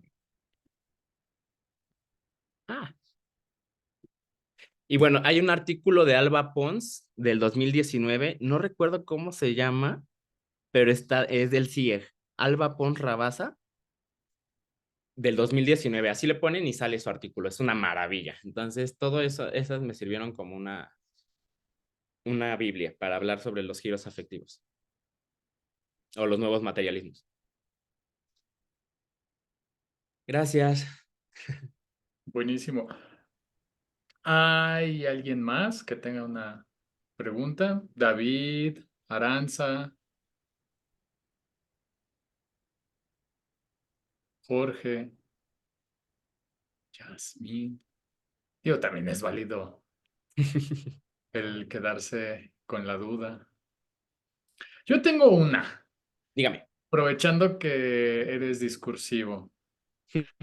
¿Cómo conciliaste este señalamiento que le hace Noelia Davis a Sarah Ahmed de que Sarah Ahmed no está de acuerdo con la categoría o con el nombramiento de nuevos materialismos feministas y que incluso al menos Lucía Sichia trata de no conciliarlas, de no ponerlas en el mismo campo teórico por esas diferencias? Entonces, ¿tú cómo, o sea, cuál fue la resolución? Pues, o sea, porque por un lado, Sarah Ahmed no acepta la noción de nuevos materialismos feministas y es una noción que las que están trabajando como Noelia Davis dicen, bueno, pues, o sea, muy respetable, pero la defensa ante la categoría de nuevos materialismos feministas es esta. Y es donde parten algunas, como esta Lu, para no tomar en cuenta a Sarah Ahmed, reconocerla, pero no mezclarla con nuevos materialismos. Entonces, ¿cómo lograste esa conciliación? Ay, manito, ¿qué crees? Me voy a echar tal vez a encima a varias personas. Dale, tú dale, tú dale. Sí, porque yo estoy en defensa de incorporar a Sarah Hartman, pero más bien del grupo y sobre todo, pues ya vemos que está súper pesado, ¿no? La incorporación de Lu. Entonces, y como ella estuvo en mi comité, pues me pareció como bien interesante eso, ¿no? O sea, de que decían, no, no, acá Sarah Ahmed, por respeto a que ella no está dentro de la concepción de los materialismos, la vamos a respetar y nos vamos con lo que hace Noelia Davis y el grupo, ¿no? Pero, ¿tú qué hiciste? Sí, bueno, de Sara Agnes, por lo que tomé fue mucho esta cuestión de, justo, para vincular la psicología crítica con las emociones, o la cultura política de las emociones, fue, como decía Sara Agnes, de psicologizar las Ujú. emociones y tomarlas como fácil. Nada más tomé ese concepto. Sin embargo, algo que yo he tratado de hacer es que estas discusiones teóricas no se queden en lo académico. Lo que Mm, se está perdiendo de vista son las experiencias. Yo, yo privilegié la lectura de las experiencias para poder ensamblar ciertos conceptos, no hacer un pegote, pero sí ensamblar ciertos conceptos a la hora del análisis, porque ya no me estaban permitiendo darle un sentido o una lectura para producción de ciertas categorías, de ciertas, ¿no? De ciertas cuestiones, o no había un cómo nombrarlas.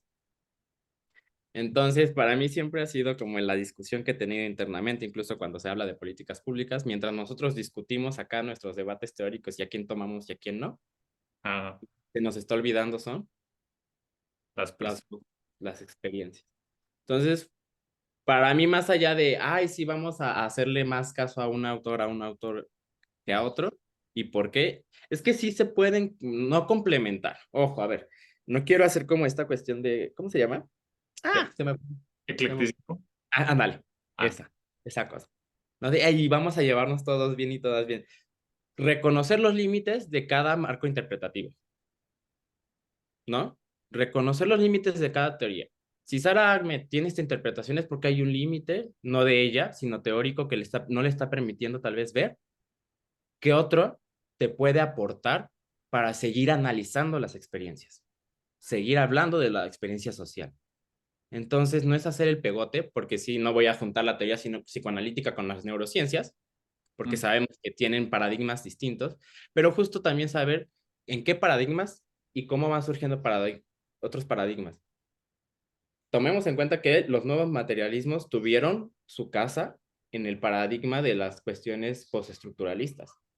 Fue una crítica que le hicieron y entonces al hacerle una crítica me permite poder incorporarlo, porque estoy diciendo que el postestructuralismo tiene una limitante y esto me va a ayudar a complementar este tipo de, abonar a la complejidad de estas experiencias. Entonces, para mí eso es importante, para mí es como más checar el paradigma, la cuestión epistemológica y ontológica, hasta dónde podemos y qué otra cosa que sea vamos a llamarlo así, compatible, me puede abonar para seguir analizando las experiencias.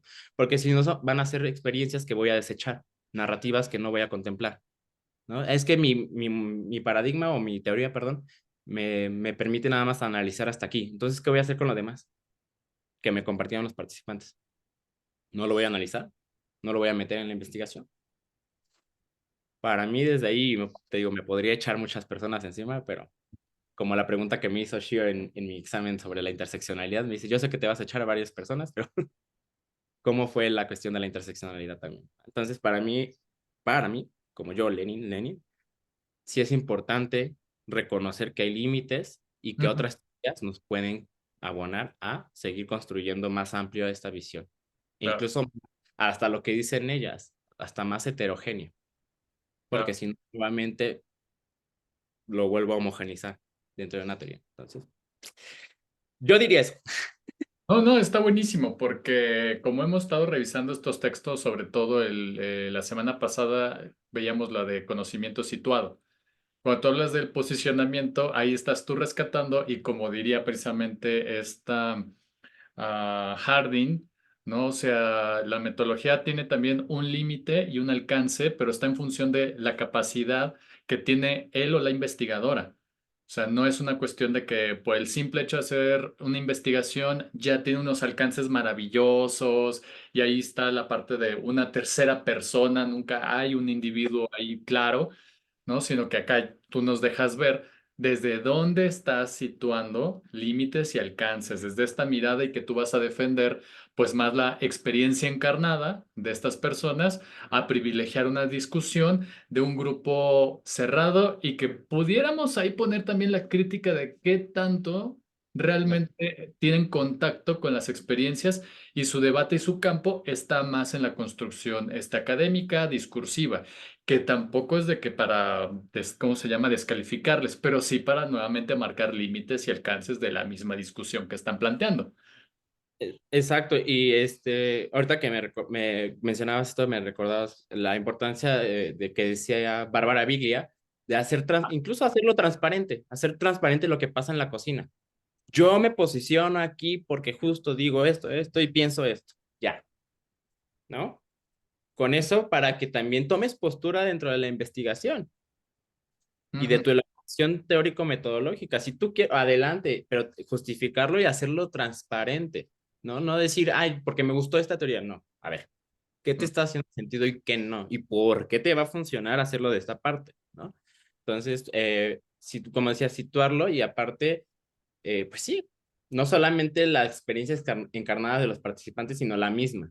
Ujú. Reconocer que mi formación no me está permitiendo ver más allá y está bien, no está mal. Como dicen, hay limitantes también. Yo, por ejemplo, digo, siempre, por eso enfatizo, peco de discursivo, ¿no? Claro. Ese es mi mal y siempre lo voy a decir, pero estoy a gusto con eso, no, no es cierto. Pero justo lo discursivo a mí me llama mucho la atención porque durante mucho tiempo en la psicología se le ha intentado quitar el peso a esta parte sin tomar en cuenta sus propios discursos que se convierten en prácticas y que toman lugar en el cuerpo.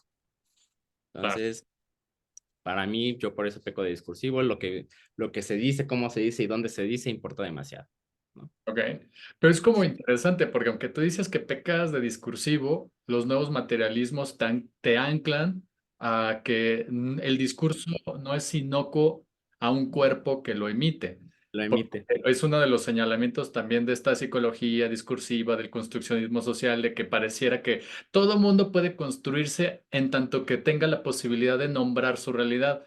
Pero no están nombrando jerarquías. O sea, por eso se discrimina a personas porque hubo jerarquías que nombraron quiénes son normales y quiénes son anormales. Y que en constructivismo social y que siempre aquí en este grupo estamos aprendiendo a criticar muy duramente a Kenneth Gergen por precisamente pecar de ese tipo de cosas, de decir que pues todos en tanto que podemos hablar construimos realidad y toda realidad es válida. Y dices, a ver, güey, no es cierto porque pues ahí Hay está. una materialidad. Ujú, que tú señalaste mismo en tu estudio, ¿no? De que no es cierto. O sea, aunque digan, ¿sabes qué? Estoy viviendo con este cuerpo, le someten a una serie de disposiciones de modificación del cuerpo, donde la pregunta es que sí mejoran su calidad de vida o es nada más para evitar la discriminación en el espacio público, que en todo caso uno diría, no tendríamos que atender la discriminación del espacio público para que este cuerpo tenga una movilidad adecuada, aceptada, pero decidimos intervenir sobre el cuerpo y no sobre la discriminación, ¿no? Sí, sí, sí. Entonces son como cosas que también, al menos yo rescato de ti, aunque tú digas muy discursivo, más bien académico eres, más no tan discursivo, porque pues en nuevos materialismos ponen ese frenón, ¿no? De Sí, agarrar. y otra cosa que también, justo retomando los nuevos materialismos, que es importante, y lo menciona el artículo que se los di de Ujú.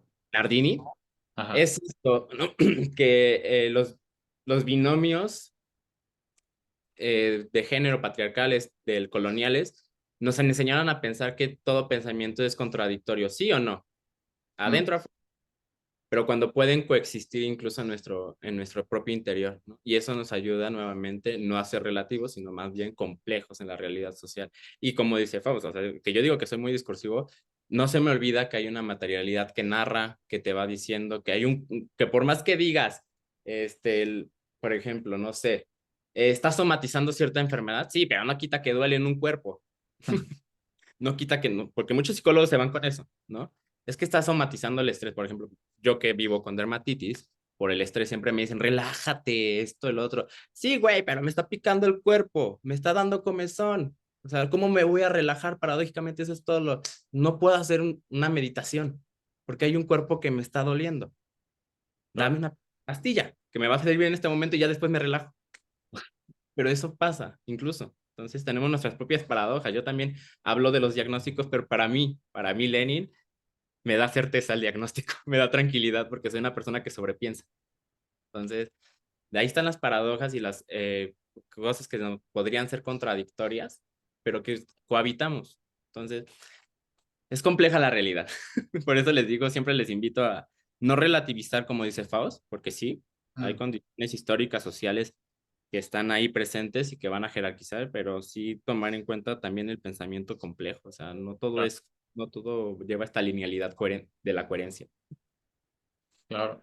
No, y de hecho, creo que ahí estaríamos de acuerdo con este principio dentro de estudios críticos de género en la idea de que, y retomo a Susan Moller-Okin, al decir que desde acá hay una oposición muy, muy crítica hacia el relativismo cultural, porque de hecho precisamente construye estos discursos ontológicos que traen argumentos descriptivos, prescriptivos y normativos, donde toda realidad es buenísima y respetable desde esta idea de lo singular, ¿no? Exacto, En tanto que es singular, tiene que ser respetado, pero esa singularidad omite pues toda una pluralidad de jerarquías.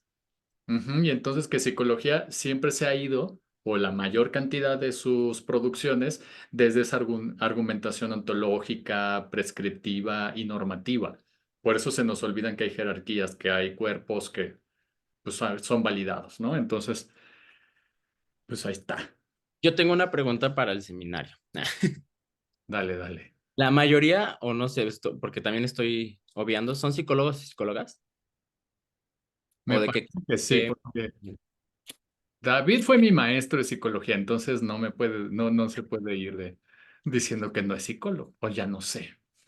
También se vale cambiarse los nombres, pero sí. ¿Puedo preguntar rápidamente qué tema tiene cada uno? ¿Une? Sí, sí, sí, dale. Ahora sí, ¿qué tema tiene de investigación cada uno? Une. No sé, Aranza. Ah, ahí está. Bueno, pues si quieren yo comienzo.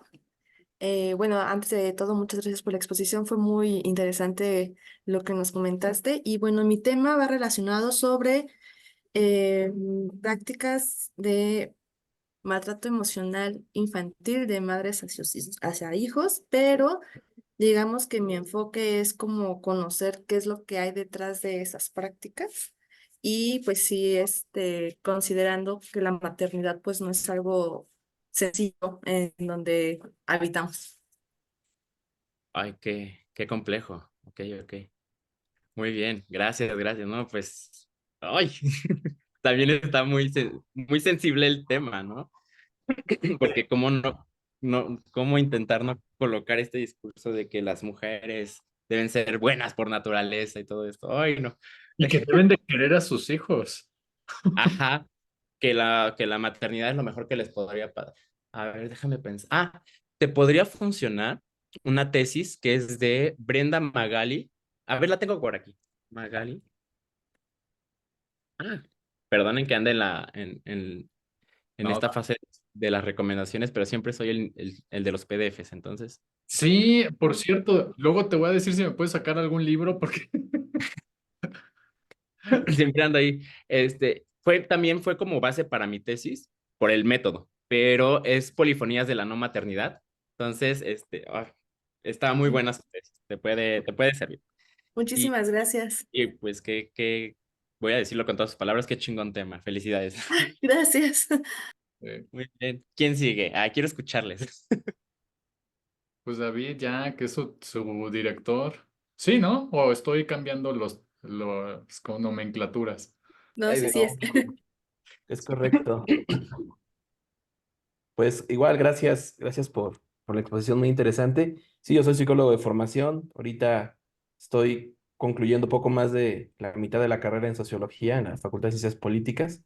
Ah, Y mi tema es bienestar humano en general, pero sí ha sido bien revelador. Es que en este momento de mi vida llegaron como muchas cosas que se fueron articulando, ¿no? Porque Sí, yo sí, empecé a claro. trabajar el bienestar desde modelos, pues sí, muy americanos, ¿no? A través pues de las asignaturas que tienen en sociología y por supuesto a través del seminario que nos está brindando Fausto, pues ya me di cuenta de que atrás hay un montón de prácticas orientadas hacia estos discursos de decir, pues si no eres feliz es tu responsabilidad, o si no tienes bienestar es tu responsabilidad, ¿no? Y ahí viene después una cuestión medio culpógena de decir, pues es que entonces es mi culpa, ¿no? Cuando en realidad hay una serie de aspectos muy vinculantes con el contexto, las políticas del Estado, el pensamiento neoliberal, etcétera, etcétera, ¿no? Entonces, pues yo arranqué la línea de investigación ya hace varios años, pues con esta idea, ¿no? Y fue como muy revelador empezar a acomodar esto. Ya Aranza, porque bueno, trabajo con Aranza en el proyecto, o sea, soy su director de tesis de doctorado, pero trabaja ella conmigo en el proyecto. Bueno, el proyecto es de los dos porque lo vamos sacando ahí como vamos pudiendo, pero sí claro. ya, o sea, desde hace tiempo me había ya manifestado esta inquietud de decir, oye, pero es que esto tiene que ser muy contextual, ¿no? Tiene que ser muy situado como para poder entender muchas de estas cosas que pasan, no con categorías tan éticas, ¿no? Tan universales. Y Ujú. entonces, cuando empezamos a acomodar como estas cosas, luego llegamos con Fausto y empezamos a ver ese texto de, ¿quién es? ¿Biglia? ¿Biglia? Bárbara Vicky. Así es, y entonces como que empezamos, bueno, empecé a hacer como muchos match, ¿no? De decir, pues sí, claro, es que esto tiene que ver con la condición, la circunstancia, cómo la persona se asume, etcétera, etcétera, que trasciende pues a veces como la categoría individual, ¿no? Ujú. De la universalidad. Entonces, pues ahora, digo, ya estamos terminando porque entregamos resultados este año. Estamos terminando ya una intervención que se hizo pues basado en estas estructuras, pero tenemos muchos datos, o sea, de la investigación que duró 3 años, tenemos muchos datos para poder hacer pues sí análisis basado en esta parte de la interseccionalidad. Digo, pues con las variables que ya tenemos, ¿no? Pero pues sí tenemos cosas interesantes en relación a la identidad, a la cuestión de la circunstancia de vida, la estructura familiar, etcétera, que nos podría dar pues ahí una radiografía interesante, ¿no? Y pues allá vamos, digo, pues la investigación está por acabar, ¿no? Pero pues la verdad es que sí nos deja en este último año pues un trabajo de reflexión bien interesante, porque el proyecto justamente es una intervención para promover el bienestar, ¿no? A través de las actividades de la psicología positiva. Pero bueno, pues ahora tenemos ya mucho material para reinterpretar, ¿no? Y para empezar a hacer análisis, pues desde la interseccionalidad, justamente, que fue como lo que comentabas, ¿no? O sea, una cosa es tener una visión de decir, ah, pues sí, son personas de la comunidad LGBTQ+, varones, homosexuales, bla, bla, pero ya cuando lo empiezas a cruzar con esta dimensión de la discapacidad y las circunstancias, pues sí da una radiografía totalmente diferente de lo que está sucediendo, ¿no? Y bueno, pues Claro. básicamente es eso. Oye, que también qué buen tema, porque el concepto, la conceptualización, perdón, del bienestar está muy cooptada por políticas públicas y sabemos que cuando algo entra al discurso de la política pública se vuelve una tecnología de poder, muy Foucaultiano. Económico, sí. Entonces, hace no mucho, tal vez también, ahorita voy a estar en recomendología, estuve en un comité sobre diálogos universitarios en cuanto a cuidados en la escuela. Y justo el concepto de cuidados entra mucho en el bienestar, pero cómo estamos leyendo los cuidados. Y me recordó mucho este estudio que habla sobre los índices de satisfacción o de calidad de vida que se Ujú. hacen físicamente. Y este texto que te voy a compartir, no sé si lo tengas, pero como también soy muy Foucaultiano, está ahí la gestión gubernamental de las emociones, hace un análisis sobre estos índices y cómo está jugando, como tú dices, ¿no? O sea, de ti depende la felicidad, tu percepción de calidad de vida es como va a depender de tu trabajo, de tu chamba, de todo esto que vas haciendo, ¿no? Y que Ujú. va impactando justo en cómo estamos leyendo bienestar y cómo podemos hacer una estructura de derechos y política pública. Y no sé si conozcan a Estela Rosello o Roselo. Ujú. Ella está haciendo un trabajo en CCH Vallejo, es de la UNAM, Ujú. justo sobre el tema que tiene, sobre bienestar en los estudiantes. Entonces tiene todo un trabajo sobre bienestar que tal vez también para el análisis o las conclusiones y discusiones te podría servir demasiado, ¿no? ¿Cuál es el nombre de la investigadora? Estela Rosello, Rosello, sí, Estela Rosello. Rosello. Gracias. Y también está Gabriela de la Cruz, ¿no? Que habla sobre estos temas en la UNAM. Claro. Eh, También ay, qué padre, qué chido seminario, me gustaría conocer sus resultados. Muchas felicidades, Dani. Se van a publicar dos libros. Estamos ahorita, tenemos que tener, pues, al menos ya en editorial, el primer libro, que es justamente los resultados. Y Ajá. en el segundo, pues será el otro año y estaremos publicando el protocolo, ¿no? Pero pues sí, de que se van a dar a conocer, sí, y se publican pues por la editorial de la UNAM, que es abierta a, a cualquier persona que tenga acceso a la página de la UNAM. Esos libros son todos gratuitos, ¿no? Entonces, pues cualquier persona podría consultarlo. Entonces, esperemos que a finales de año, bueno, yo creo que pasará a principios del siguiente año, publicar Mm. el primero y seguramente en el transcurso del segundo año, que viendo al año que viene, será el segundo. Ah, también estás con Arturo Silva, ¿verdad? ¿O es con... Eh, ¿Cuál? ¿El trabajo que estamos haciendo? Ah, no, para publicar. Ah, no, no, este es por editorial de la UNAM, de FES Iztacala. Ah, ya. Ah, ok. Ay, luego me orientas con eso, pero bueno. Ya Sí, te, sí, de cuando ya te quieras. pediré orientación.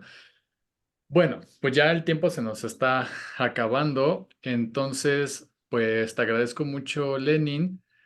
Y nada más para cerrar, quiero compartir la constancia que te vamos a hacer llegar. Bueno, yo te voy a hacer llegar precisamente porque como es un proyecto interinstitucional donde diversas universidades, incluso quien nos está dando el aval de posgrado es precisamente por parte de la doctora Lucía Pérez Sánchez, que está coordinando el doctorado interinstitucional en psicología en la Universidad de Nayarit, y la doctora Diana Pérez Pimienta, que está coordinando la maestría en terapia sistémica, igual, de allá de la UAN, y todas las demás personas que agradezco un montón que se juntaron, como la maestra Daniela Martínez, ¿no? De Ibero Torreón, está Marta Geraldín de Ibero Monterrey, la doctora Mónica Ayala Mira por parte de la Universidad de Baja California, y que próximamente ya nuestra coordinadora del SUAYET pues va a firmar ya las constancias, por mientras está la mía, que ya reporté que se va a hacer y que no tiene ningún problema. Y pues bueno, que la Universidad Nacional Autónoma de México, la Facultad de Estudios Superiores Iztacala, por parte del Sistema de Universidad Abierta, Educación a Distancia y por medio del colectivo de estudios de género, otorgan la presente constancia al doctor, me encanta decir eso de ti, al doctor Lenin Adolfo Zamorano Martínez por haber participado en el seminario de posgrado de investigación con perspectiva de género, ¿no? Con su participación como ponente, con una duración de 2 horas, pues el día de hoy, ¿no? Y te agradezco un montón, Lenin. Yay. A ver Muchas si gracias a ustedes, a ustedes. Y a una ti. fotito grupal nada más. Yay. A ver si pueden prender su cámara otra vez. Y listo. porque la próxima semana también vamos a tener otro invitado y ya para cerrar semestre, porque creo que ya se cierra, pero bueno. 1, 2, 3, yay. Listo. Vale. Muchas gracias y mucho éxito en sus trabajos. Que les vaya muy bien, muy bien. Gracias. Gracias. Bye. Me ilustraste mucho para el mío. Ya te diré. Va, va. Bye. Abrazo. Chao.